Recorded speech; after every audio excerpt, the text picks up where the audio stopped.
There are a few things I want to add to the points we have been considering. They may help to make some of the ideas on which we must base our actions more real. I am looking for ideas that are less abstract than the vast majority of ideas by which people allow themselves to be governed today. We really need such concrete ideas, for they are the only ones that enter into the realm of feeling for human beings, and therefore into real life. They are the only ideas to fire the human will and human actions. Looking at the world today, we should really consider the most striking characteristic of social life in the civilized world to be that the smaller communities of past times have given way to quite large human communities. We need not go far back in human evolution to find that social communities extended only over limited territories. The civic communities of towns formed a relative whole, and fundamentally speaking, it is only now in quite recent times that large empires have arisen, that the empire of English-speaking peoples has come about. I have characterized this a number of times. None of us should have any illusions concerning the consequences, particularly in Central Europe. It needs the point of view of spiritual science, however, to get the right ideas about these things, ideas that fully relate to reality. The spiritual scientific point of view makes us go back to earlier stages of human development to see that then, too, people formed certain kinds of communities, though these should not be called states, as I have said on a number of occasions, for that would cause tremendous confusion. Instead, let us find some other more neutral term. Let us say that, in quotes, realms arose. Such realms were ruled by individuals or by particular groups. Subsequently, states developed out of this. And today, states are taken so much for granted that no one would think of going against them. At least in certain areas, no one would go against them. What is worse, they are so much taken for granted that people are not even inclined to think about them. Behind this, however, lies something that unites human beings in their inner soul life with the spiritual, the divine principle, as it came to be called, during different stages of Earth evolution. If we go back to prehistoric times, times that only partly extend into historical times, we find that in those prehistoric times the idea of a ruler of the realm, as we may call it, whatever words we use do not really fit those earlier ideas, was quite different from what we take it to mean today. The idea of the ruler of an earthly realm came very close to what people knew to be their idea of a god. These things inevitably must seem highly paradoxical to modern minds, though that is only because modern minds are little inclined to take serious consideration of things that existed during the past in human evolution, and do not fit in with the way of thinking that has become customary in Western Europe and in its appendage, America, over the last 300 or 400 years. Of course, the way a ruler of the realm was introduced to his office, at least in many empires, was very different in those early, partly prehistoric times. We need only go back as far as ancient Egypt, meaning the earlier, partly prehistoric times of ancient Egypt, or as far as Chaldea, and we shall find that it was considered a matter of course that regents were prepared for their office by the forerunners of our present-day priests. People had quite concrete ideas as to how a ruler should be prepared for office by the priesthood and its institutions. They felt that with this kind of preparation, the person called to be regent, truly became what the Chinese, still having a faint notion of this, called the Son of Heaven. There was an awareness that someone called to rule over some region had to be made a kind of Son of Heaven. What was in people's minds was, however, something quite different from the one and only idea we have today when we speak of training a person or preparing them for something. You can go to great lengths to explain that one should not train people for some office or other in this world by merely implanting intellectual knowledge into their souls, but that the whole person needs to be developed. Practically all our ideas today on development, education, and so on, tend to be abstract to an extreme degree. People have the idea that only some aspect or other of the human being should be changed or transformed to advance him in his training, his preparation for some office. No one thinks that development should be such that the individual undergoes a complete change. Above all, no one thinks that something objective should enter into the soul of that individual, something that was not there before. No one has that idea. I could characterize this more or less as follows. I'm talking to someone who is in the product of the natural and social life of the present day. He tells me this and that. I tell him this or that. The person who speaks to me bears a name. He is the product of the usual natural and social background that people have today. The same applies to me. That is really almost the only way in which we behave toward each other nowadays, the way in which we look at each other. In the times of which I have been speaking, that would have been a very alien notion.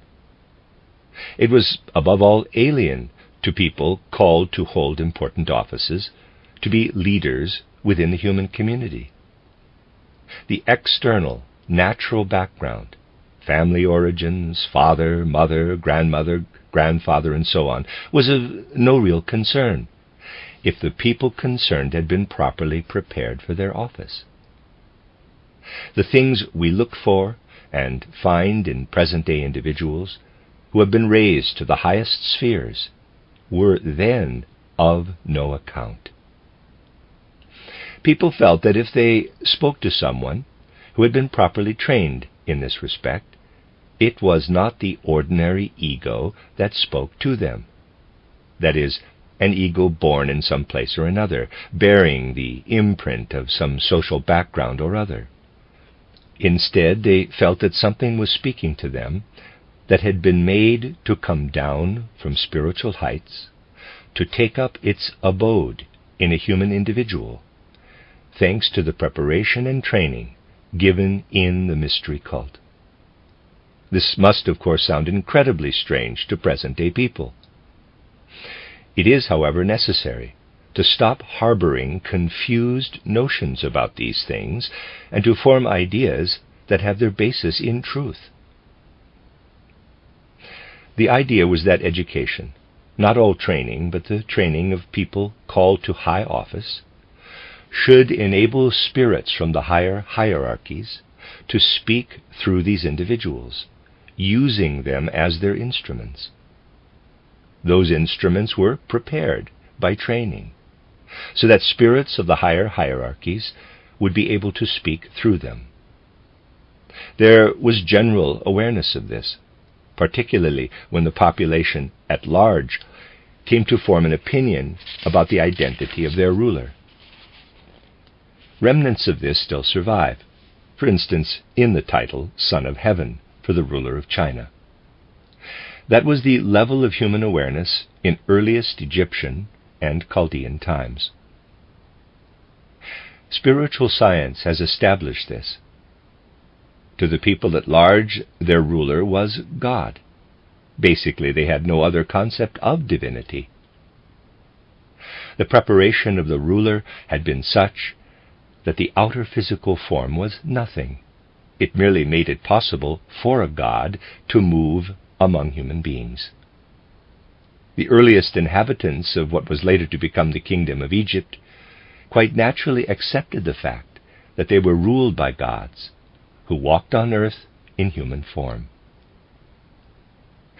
In this respect, the earliest social awareness of human beings was entirely realistic. There was no recognition of a separate world beyond, of a separate spiritual world.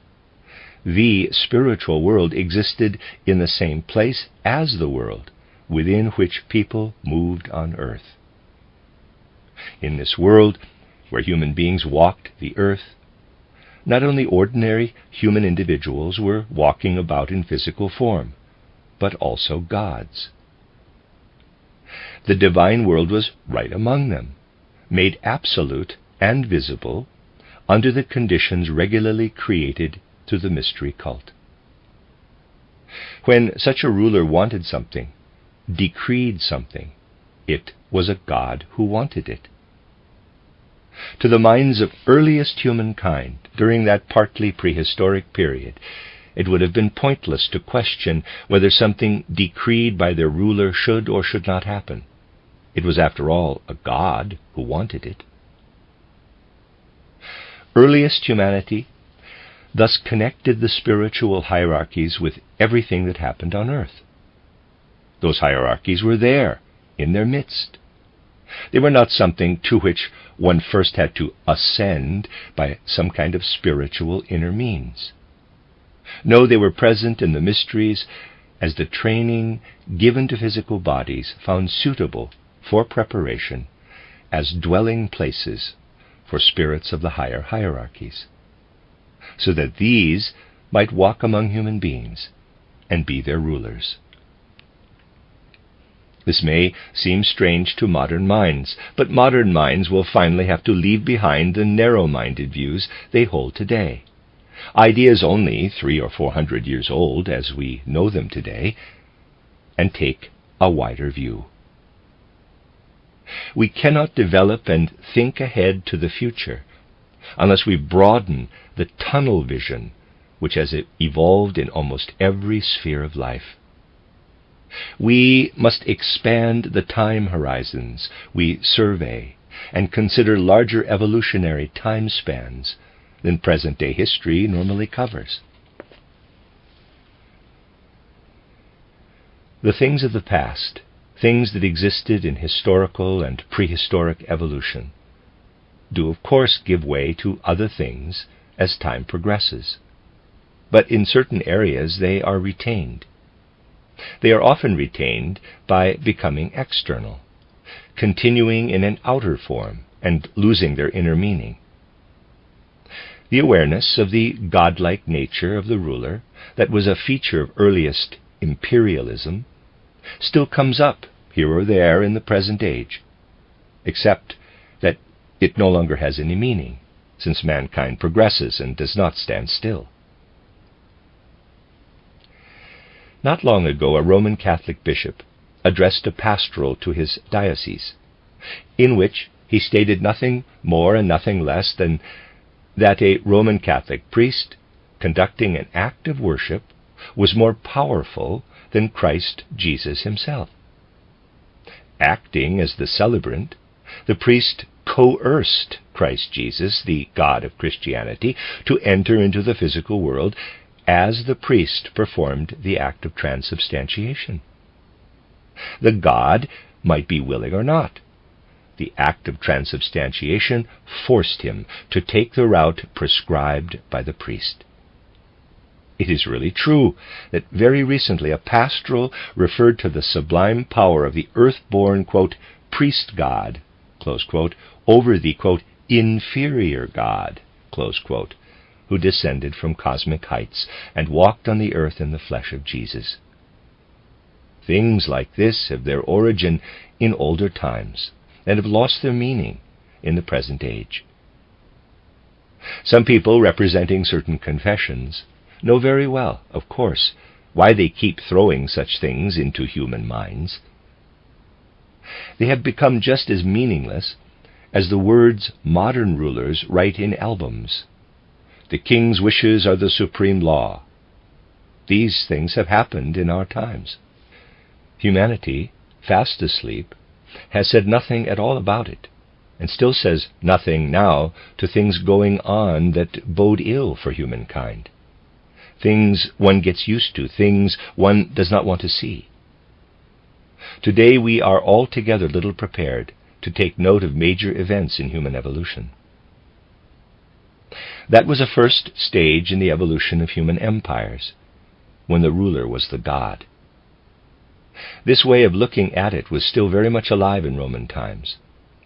Whichever way you may look at Nero, as a fool or a bloodhound, for the large majority of the Roman people, Nero's dreadful tyranny merely made them marvel that a god could walk on earth in such a guise.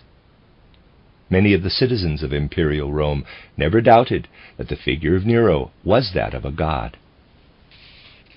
A second stage in the evolution of empires came with the transition from a ruler who was a god to one who ruled by the grace of God.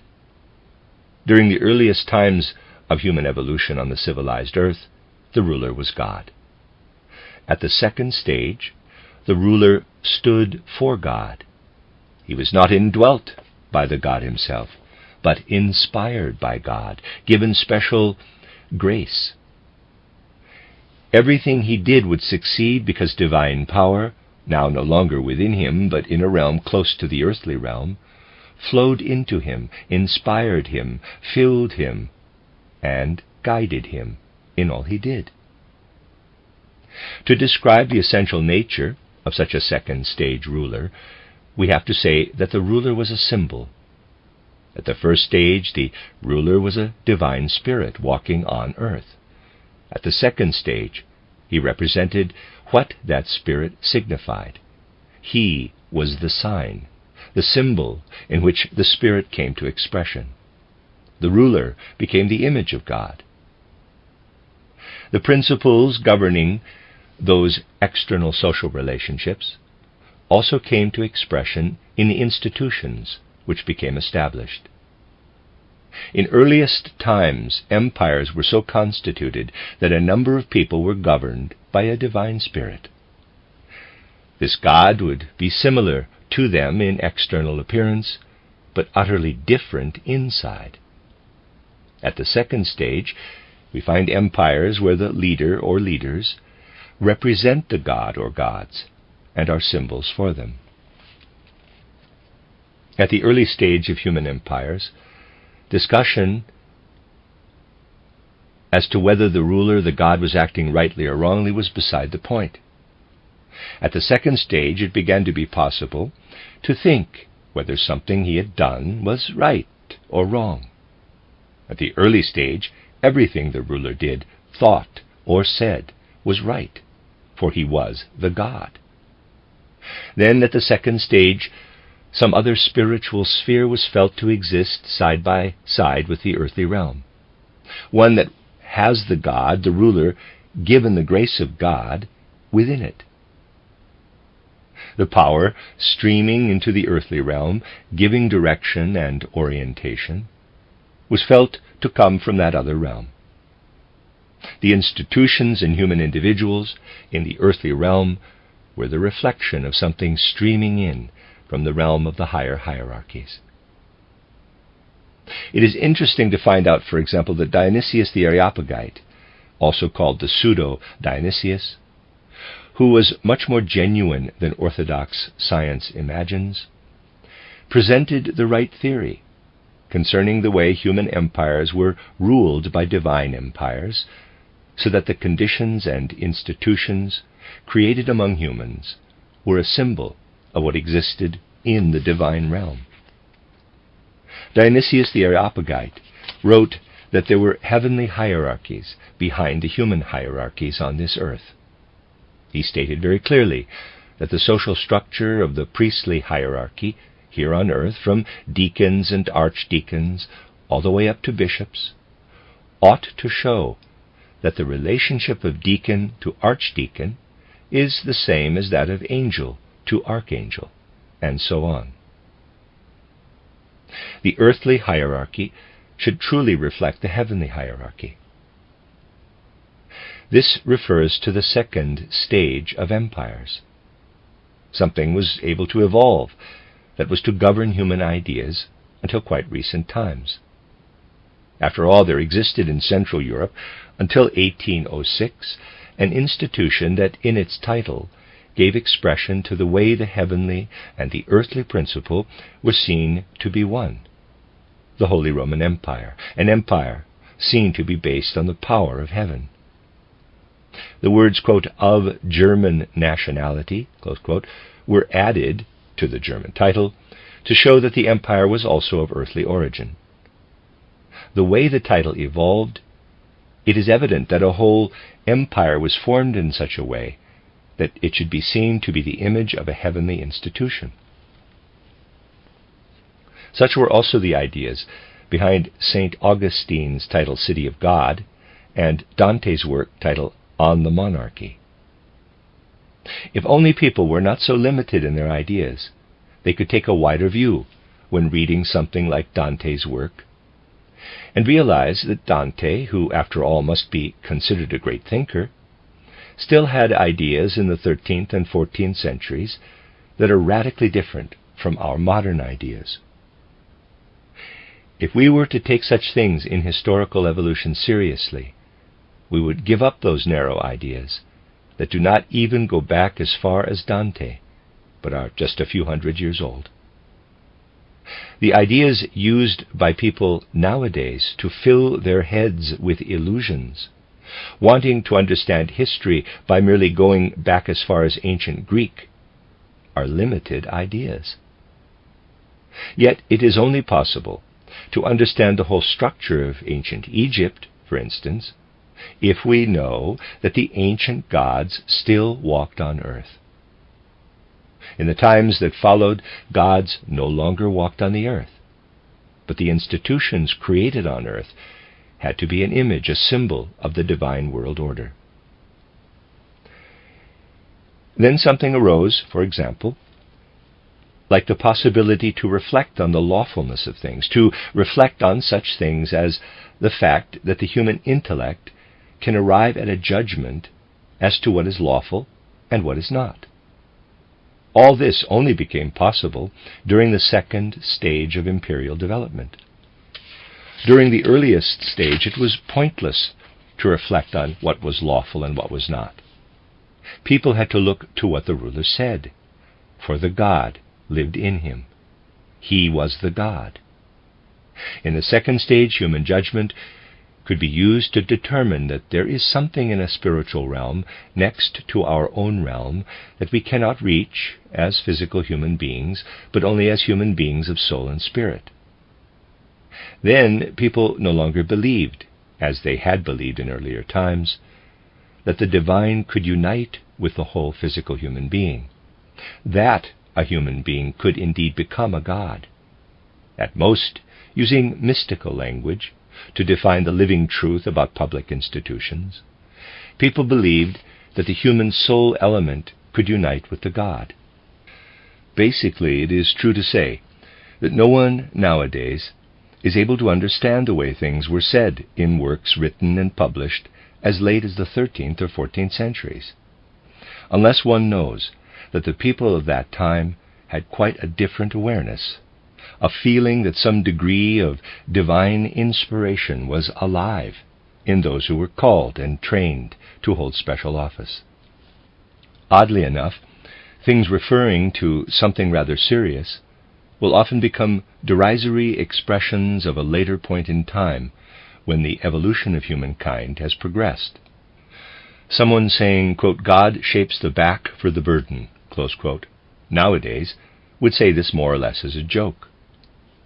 Yet though it may be said today partly as a joke, in the times when empires were at their second stage of development, it certainly held true and was to the forefront of people's minds. It applied not only to people, but within certain limits, also to what was being done. Rituals were made to be such that the actions performed in them reflected what went on in the spiritual realms. The rituals performed were spiritual events, reaching across into what went on in the physical world. people very much believed the spiritual realm to be adjoining the physical realm, but they also thought that it extended across into the earthly realm, and that the symbol or sign of the spiritual realm was to be found in the earthly realm. Very gradually, people ceased to believe in the validity of this. An age was to follow where this awareness of the connection between earthly and spiritual things was to fade. In the days of Wycliffe, of Huss, people began to dispute things which it would have been unthinkable to dispute before. They were in disagreement on the significance of transubstantiation, whether this ritual act had anything to do with what went on in spiritual worlds. When people begin to disagree about such things, old ideas are coming to an end. People no longer know what to think. Yet for centuries, indeed millennia, they had known exactly what to think. It always happens that certain things normal to a particular age continue to play a role in later ages. They are then out of place, anachronistic, luciferic.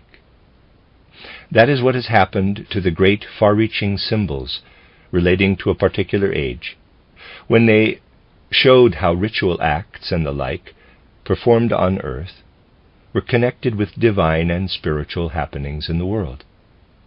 Those symbols persisted during later ages, and certain secret societies preserved them in a luciferic way. Western secret societies in particular have been preserving such ancient symbols. They are traditional in those societies, though they have lost their real content.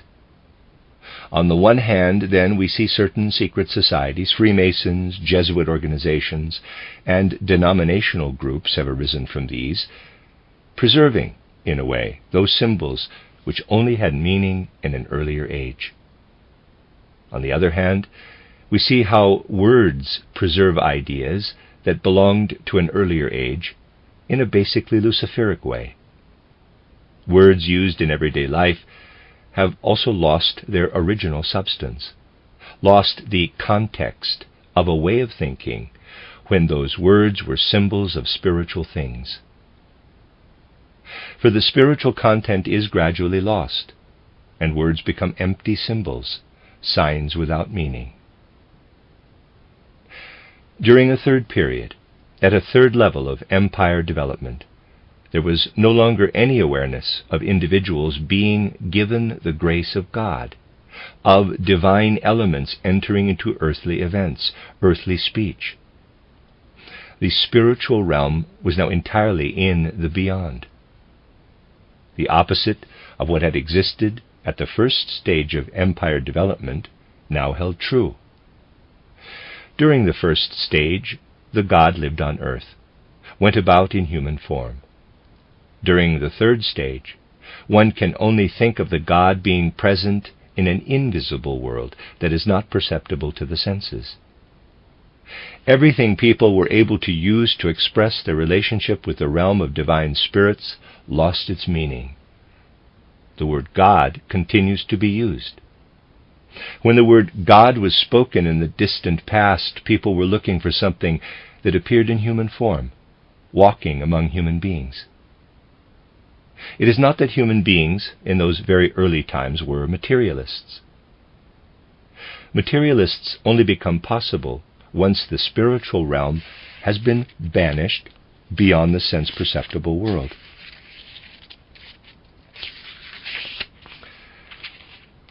During the earliest period of human evolution, the spiritual world was right there, among human beings. There would have been no need for someone living in ancient Egypt during its earliest times to say, "The kingdom of the divine is at hand." He would take that to be self-evident. At the time when Christ Jesus appeared among men, people first had to be told, quote, "The kingdom of the gods cometh not with observation, for behold, it is within you." Close quote. We are now living in an age when it would be a nonsense to look to a person for anything but a straightforward development of what he was as a child, the development based on cause and effect. We live in an age when it would be sheer madness for someone to consider himself more than the straightforward further development of what was also there in his childhood. 8,000 years ago, let us say, something was taken as a matter of course, was the general way of thinking. Yet if anyone were to say the same thing today, this would merely indicate that they are mad. The realities of those distant times have been reinterpreted in the modern way of thinking into that fictitious tale we call, in quotes, history. This spreads a veil over the radical metamorphosis we are able to discover when we consider human evolution in the light of truth. The things we often say today, things we reveal in our external life, exist because they once had relevance and were considered to be the truth. We still say things like, quote, by the grace of God, close quote. People have more or less tried to get out of the habit in recent years, but they have not succeeded very well with this. But we do not know, or pay no attention to the fact that there was a time when this was a reality to human minds, when it was taken as a matter of course. Here I am drawing your attention to things that give our public life its meaningless, conventional character.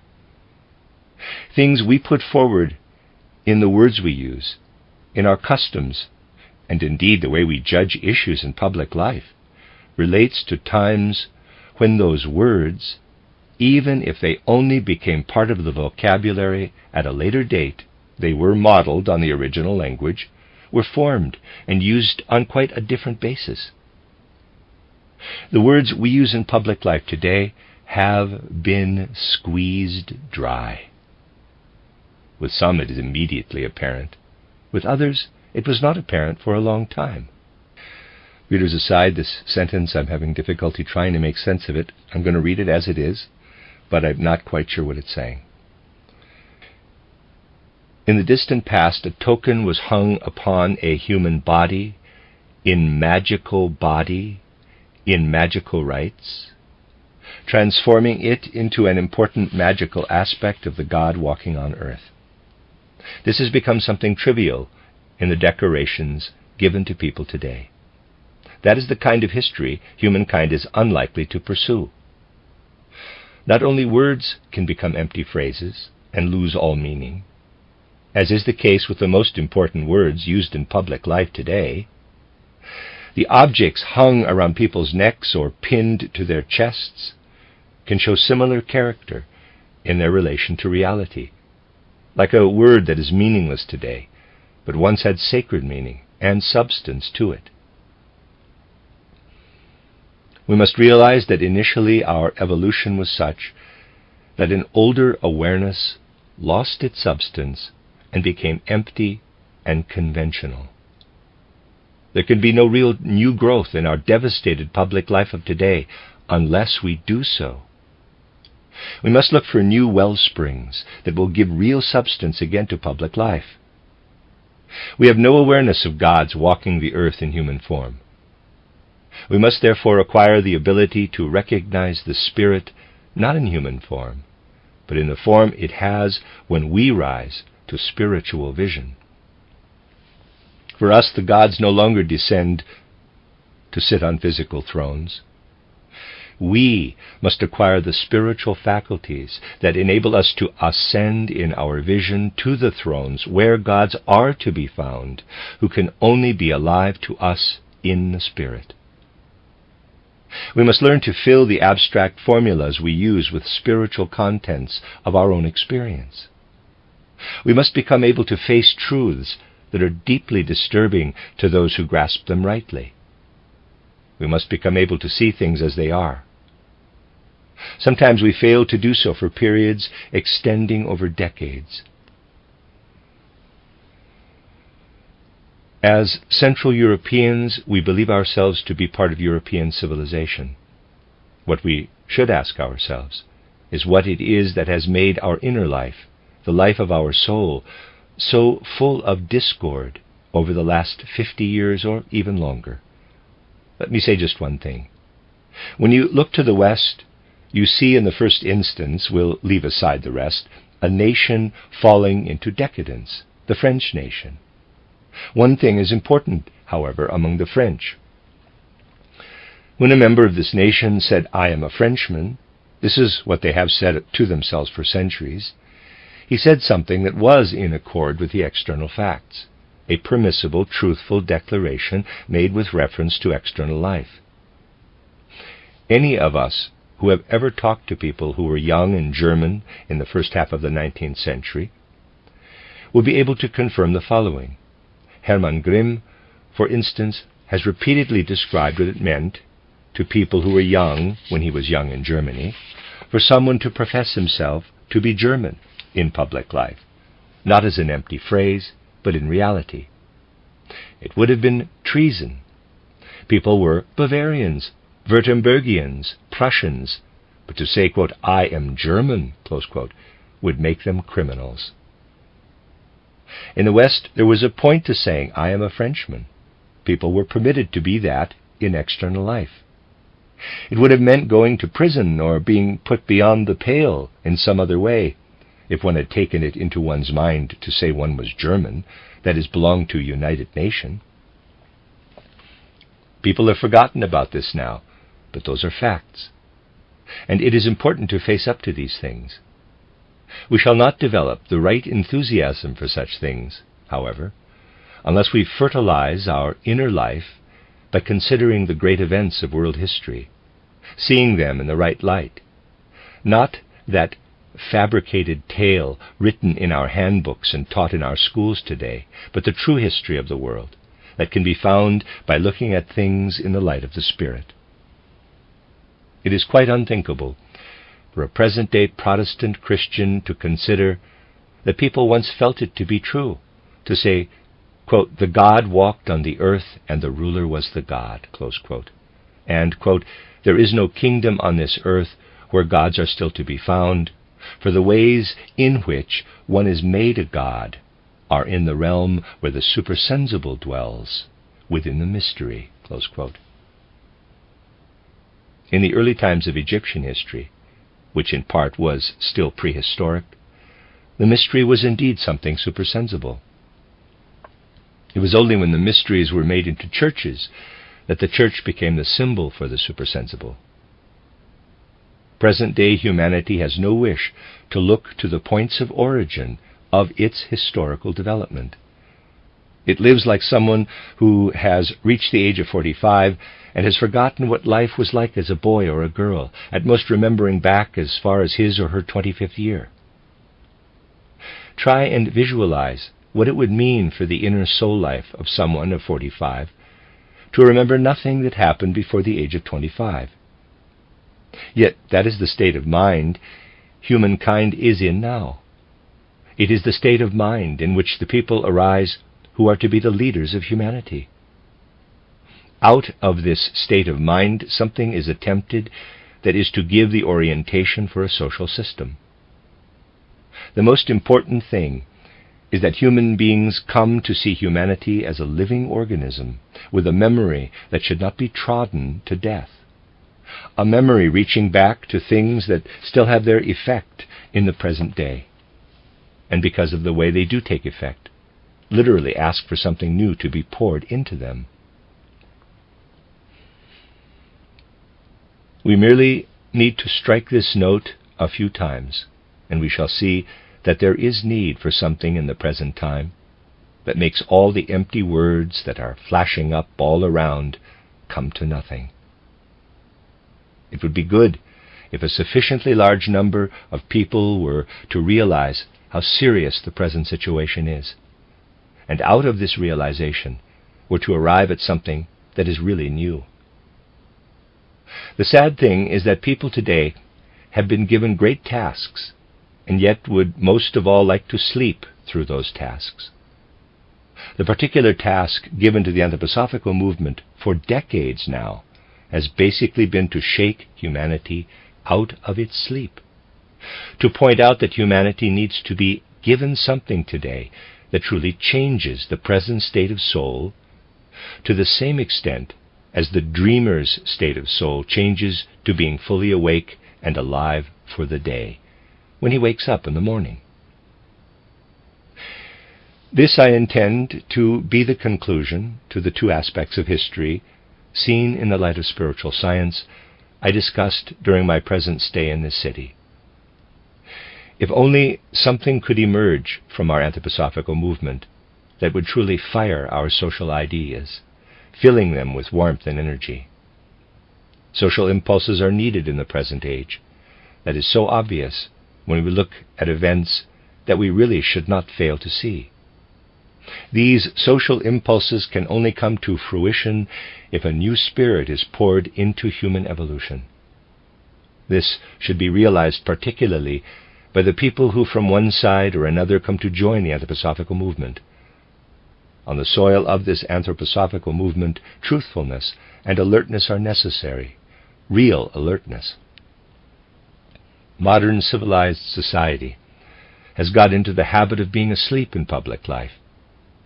Today people are so much asleep one might fall into severe doubt on seeing the external course followed by people in the pursuit of their affairs. Were it not for the fact that one stands within spiritual life and perceives the course taken by spiritual affairs behind the physical world.